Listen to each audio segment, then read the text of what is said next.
Hey everybody, Sweet Beats here with Sweet Beats Tech Stop. Doing a little work on my Roland JUNO-106 analog synthesizer project, aka the PUKO-106, and doing some continued work on the power supply. I've got it recapped. I've replaced the Zener diode over here that typically is awash in adhesive that they use to glue down the big caps during factory assembly.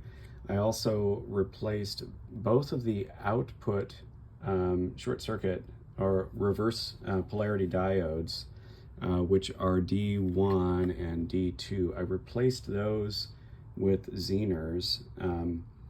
It provides the same reverse polarity protection, but adds a crowbar protection where the voltage clamps no more than 17 volts. So if something fails, nothing downstream is going to see more than 17 volts. So now the other thing that I've been working on, and I mentioned this in another video, update video, the heatsink and mounting of the 5-volt regulator transistor and these two power transistors for the plus minus 15 volt supply rails. I think it's an oversight on Roland's part that these were just mounted to the heatsink with these these sheet metal screws into aluminum.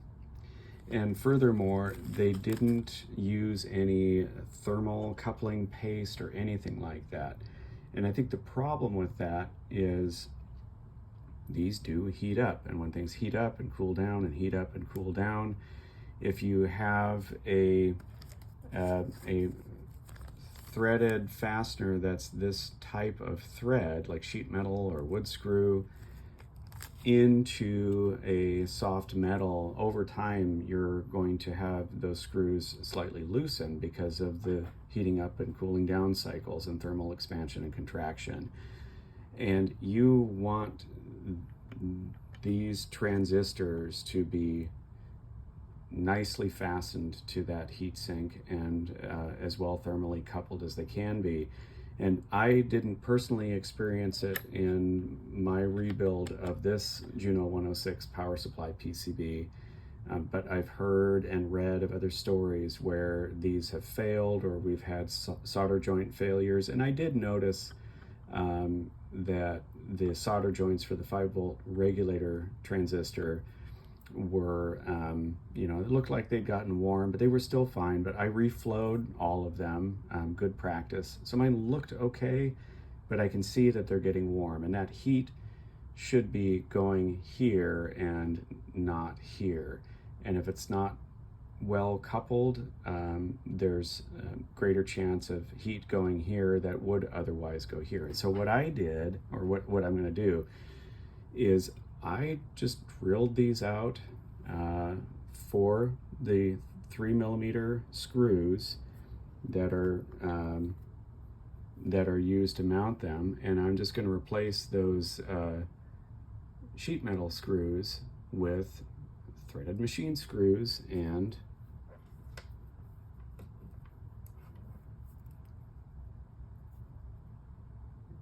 a nut and an internal star tooth washer to make sure that it stays put.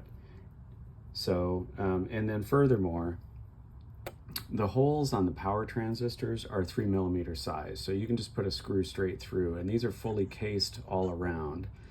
So they are electronically insulated from the heat sink. This 5-volt regulator IC, the 7805, is metal tabbed, and so it's not electronically isolated, but because these two are, you don't need a insulator pad here. But this hole is larger than 3mm. I happen to have some of these shoulder washers on hand that will go nicely in there.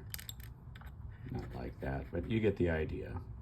For that 3mm screw, I just think it's a nicer finishing touch.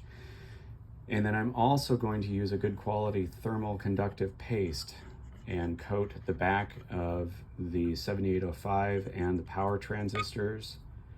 And then we'll go ahead and put this back together using machine screws and nuts. I think it'll do a better job of thermal management and ensure longer life. So this might be something that you want to consider when you're working on your JUNO-106 power supply.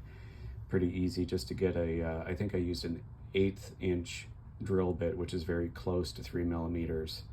Just drilled these out, used a countersink to clean up the burrs, and then get some thermal paste, get some machine screws, nuts, and put it together and be on your way. So wanted to share that update and that tip for you.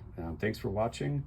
Hope you enjoy the content. If you do, please like or subscribe, and feel free to ask questions or post comments. I'm happy to entertain those, respond to those, and always appreciate that. So thanks for watching.